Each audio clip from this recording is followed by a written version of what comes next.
આજે ભારતીય જનતા પાર્ટી રાજકોટ જિલ્લાના નગરપાલિકા, તાલુકા પંચાયત અને જિલ્લા પંચાયતના તમામ ચૂંટાયેલા જે જનપ્રતિનિધિઓ છે એમની સેન્સ પ્રક્રિયા પ્રદેશના માર્ગદર્શન અનુસાર પ્રદેશ નિરીક્ષકશ્રીઓ અત્રે પધાર્યા છે અને આજથી સેન્સ પ્રક્રિયા શરૂ થઈ છે। આજે ઉપલેટા તાલુકો અને ધોરાજી તાલુકાની સેન્સ પ્રક્રિયા હાલ ચાલી રહી છે। ત્યારબાદ જામકરણા, જેતપુર, ગોંડલ અને અમારા તમામ મંડળો, નગરપાલિકા અને જિલ્લા પંચાયતના ચૂંટાયેલા પ્રતિનિધિઓની સેન્સ પ્રક્રિયા છે। ત્યારે સૌપ્રથમ તો હું ભારતીય જનતા પાર્ટી રાજકોટ જિલ્લા વતી સમગ્ર જિલ્લાની સાણી જનતાનો આભાર માનું છું કે એમને 36માંથી 34 જિલ્લા પંચાયત સીટો, 11 તાલુકા પંચાયત સીટમાં ઐતિહાસિક જીત આપી છે। સાથે સાથે ગોંડલ નગરપાલિકાની 44 સીટોમાં ભારતીય જનતા પાર્ટી રાજકોટ જિલ્લાને ભવ્ય જીત મળી છે અને તમામ 6 નગરપાલિકામાં ભારતીય જનતા પાર્ટીનું શાસન છે।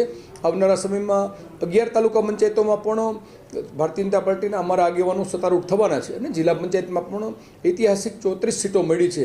ત્યારે સૌનો હું ખૂબ ખૂબ આભાર માનું છું અને નવનિયુક્ત જે ઉમેદવારો અને અમારા જે આગેવાનો છે એમને શુભકામના પાઠવું છું।